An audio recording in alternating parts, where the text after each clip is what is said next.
This is how the U.S. president will survive Doomsday. From the moment a nuclear missile launches toward the United States, the president has less time to decide the fate of humanity than it takes to order a pizza. And 22,000 miles above him, that timer has just started. Here, a constellation of satellites called Spears, the space-based infrared system, keeps a constant watch over the entire planet.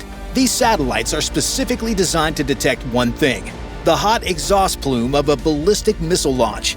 The moment a rocket ignites anywhere on Earth, these infrared sensors see it, and within seconds, that data is screaming toward the ground at the speed of light. The information lands here at Cheyenne Mountain Space Force Station in Colorado, home of the Missile Warning Center.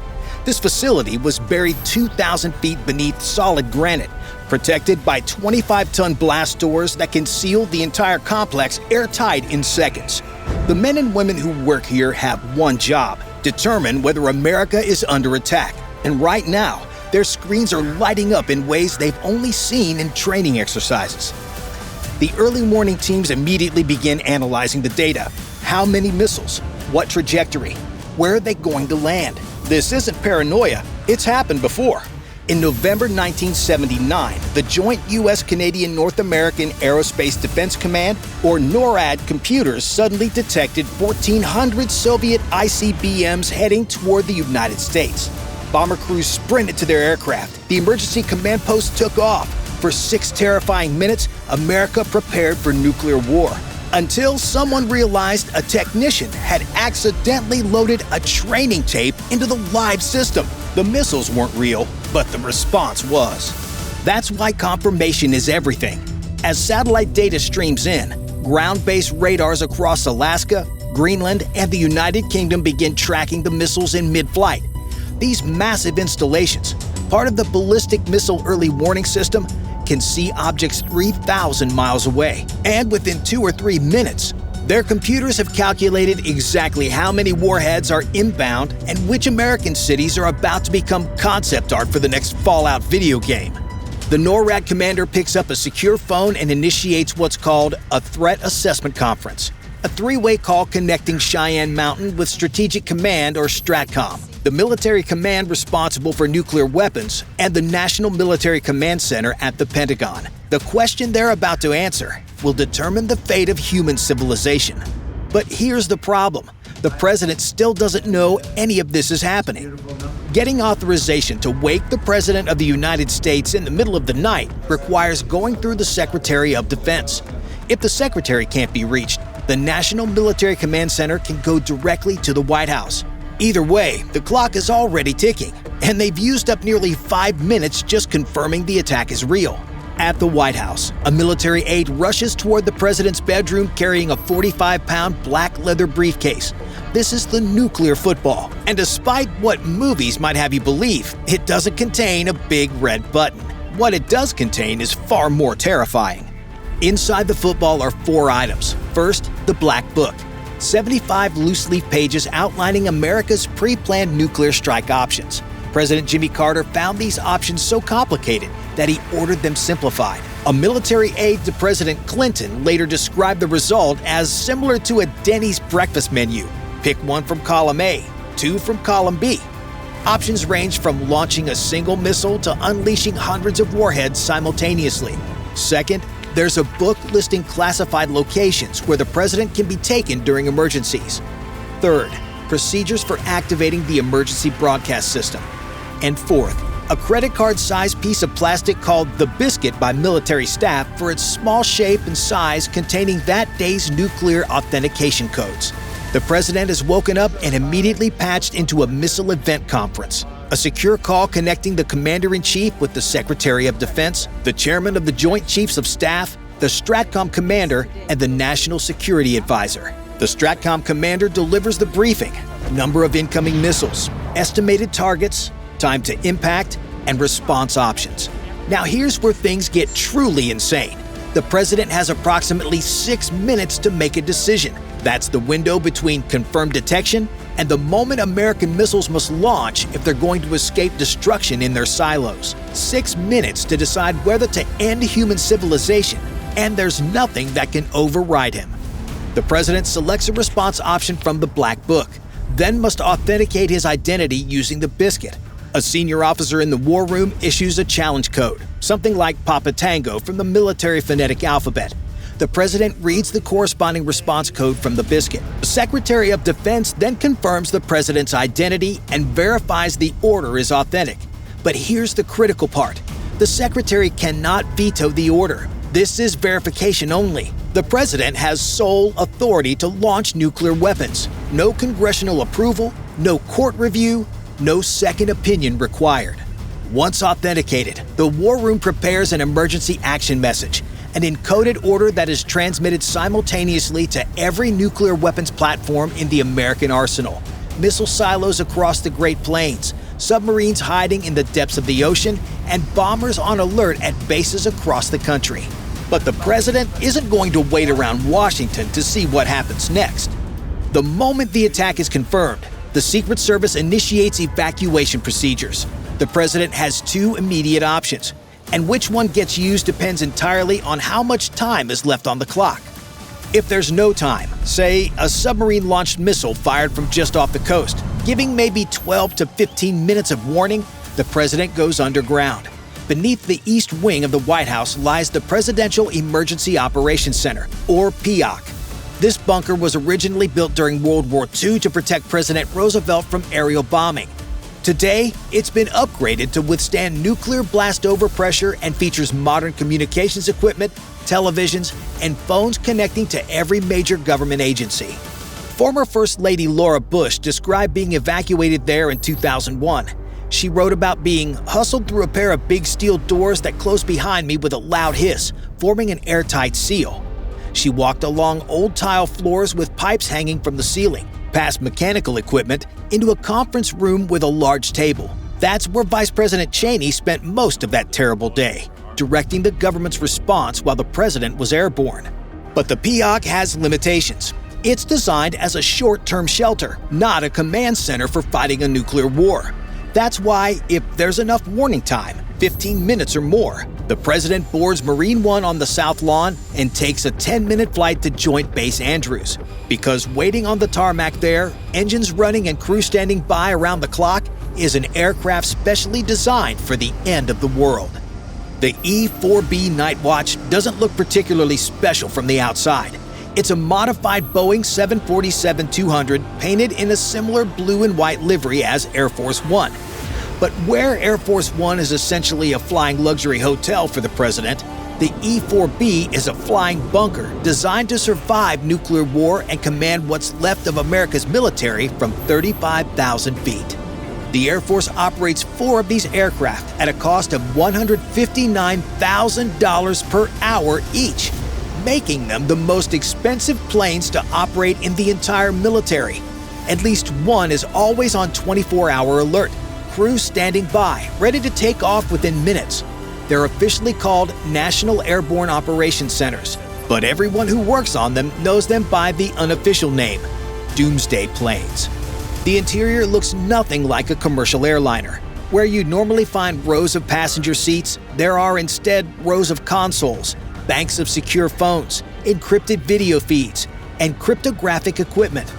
The cabin can hold up to 112 people, the largest crew of any aircraft in U.S. Air Force history, divided across 3 operational decks and 6 specialized areas. There's a command work area, an operations room, a communications section with satellite uplinks that can reach any military unit anywhere on Earth, a briefing room, and a rest quarters with 18 crew bunks. One former official described the atmosphere inside as like a submarine, function over comfort, with luxury as an afterthought. But the E-4B's real value isn't its workspace, it's survivability. The aircraft is hardened against electromagnetic pulse, the invisible wave of energy that accompanies nuclear detonations and can fry electronic equipment for hundreds of miles. It has thermal shielding against nuclear blast effects. And most importantly, it can refuel in midair, which means it can theoretically stay airborne for a week without landing. During one endurance test, an E-4B remained airborne and fully operational for 35.4 hours straight. The communication suite is equally impressive.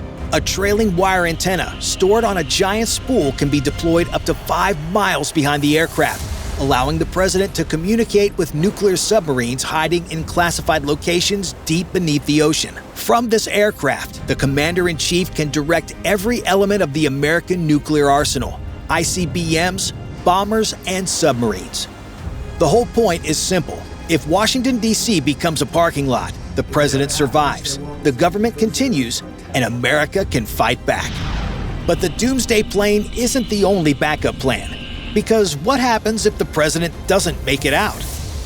Scattered across the eastern United States, hidden inside mountains and buried beneath farmland, is a network of underground facilities that most Americans don't even know exist. These bunkers were built during the Cold War for one purpose: ensure the survival of the United States government even if every major city is destroyed. The most important of these is Raven Rock Mountain Complex, located on the Pennsylvania-Maryland border about 7 miles from Camp David. The facility is sometimes called the Underground Pentagon, and that nickname isn't an exaggeration. Starting in 1951, the Army Corps of Engineers blasted 500,000 cubic yards of solid greenstone granite out of the mountain's core. When they finished, they had created a cavern large enough to hold 5 freestanding 3-story buildings, connected by tunnels and protected by the mountain above. Today, Raven Rock can house up to 5,000 people. It has its own power plants, water reservoirs, fire department, medical facilities, chapel, and dining halls that serve 4 meals a day. There's even a fully stocked bar there that likely serves aptly named drinks such as Hoppenheimer. The blast doors are hardened to withstand 140 pounds per square inch of overpressure, the kind of force generated by a nuclear warhead detonating nearby. Journalist Garrett Graff, who wrote a book about America's doomsday preparations, put it bluntly: Raven Rock is the place where nuclear war in the United States would begin. 48 miles from Washington, in Virginia's Blue Ridge Mountains, sits another critical facility, Mount Weather. Operated by FEMA since 1979, this complex sprawls across 434 acres above ground. But the real installation is underground, an estimated 600,000 to 700,000 square feet of tunnels and chambers carved into the rock. Mount Weather can shelter 2,000 people, though only the president, cabinet members, and Supreme Court justices get private rooms. Everyone else sleeps on cots. For continuity of government purposes, senior officials are divided into Alpha, Bravo, and Charlie teams. During a crisis, one team stays in Washington, one relocates to Mount Weather, and the third disperses to other classified locations. The logic is brutal but effective. If one site gets hit, the others survive. And then there's Cheyenne Mountain, where this whole nightmare scenario started. Beyond its role as the missile warning center, Cheyenne Mountain is also a survival bunker. The entire facility sits on 1,319 giant steel springs designed to absorb the shockwave of a nuclear blast. During the Cold War, Soviet planners ran war games targeting Cheyenne Mountain with multiple R-36 missiles carrying warheads in the 18 to 25 megaton range, weapons specifically designed to crack open a mountain. The facility survived every theoretical attack scenario. Whether it would survive a real one remains, thankfully, untested. But while the president evacuates and the bunkers prepare to receive survivors, the American military is preparing to strike back. Scattered across Wyoming, Montana, North Dakota, Nebraska, and Colorado are 400 Minuteman III intercontinental ballistic missiles, each sitting in a hardened underground silo waiting for an order that everyone prays will never come. These missiles form the land-based leg of America's nuclear triad, and right now, launch crews are receiving the emergency action message transmitted from the war room. Each missile silo is connected by hardened underground cables to a launch control center, where 2 officers, called missileers, maintain 24-hour watch. When the encoded launch order arrives, both officers must independently verify authentication codes. Then each opens a separate locked box, retrieves a launch key, and moves to their console. The consoles are deliberately positioned so that one person cannot physically reach both keys simultaneously. This is the final safeguard against unauthorized launch. Both officers insert their keys. Both turn them at the same moment. And 60 feet above them, a 130-ton blast door begins to slide open. The Minuteman III is an engineering marvel of terrifying efficiency. Standing 60 feet tall and weighing 77,000 pounds, it uses solid fuel, which means no fueling delays, no preparation time, ready to launch in minutes. 3 rocket stages accelerate the missile to over 15,000 miles per hour, carrying it on a ballistic arc through space before the warhead re-enters the atmosphere above its target, traveling at 24 times the speed of sound. Range, over 8,000 miles. Flight time to Russia, approximately 30 minutes. Payload, up to 3 independently targetable nuclear warheads, each with an explosive yield of 300 to 335 kilotons, roughly 20 times more powerful than the bomb that destroyed Hiroshima. But the land-based missiles are only one part of the response. Somewhere in the Pacific Ocean, the exact location is classified, an Ohio-class ballistic missile submarine is receiving the same emergency action message. These submarines, nicknamed boomers, are arguably the most important weapons in the American arsenal. Each one carries 20 Trident II missiles, and each Trident can deliver up to 8 nuclear warheads to independent targets. A single Ohio-class submarine can destroy an entire nation. And here's the thing, they're essentially undetectable. The submarines operate in silence, hidden beneath hundreds of feet of ocean, in locations known only to a handful of people. Even if every American city is destroyed and every land-based missile is obliterated in its silo, the submarines guarantee retaliation. That's the whole point of nuclear deterrence. Any country that launches a first strike against America will be destroyed in return, no matter what. Finally, there are the bombers. B-52 Stratofortresses and B-2 Spirits, carrying nuclear gravity bombs and cruise missiles that can be airborne within minutes of receiving launch orders. Unlike missiles, bombers can be recalled, making them the last possible chance to pull back from the brink. The response is now underway.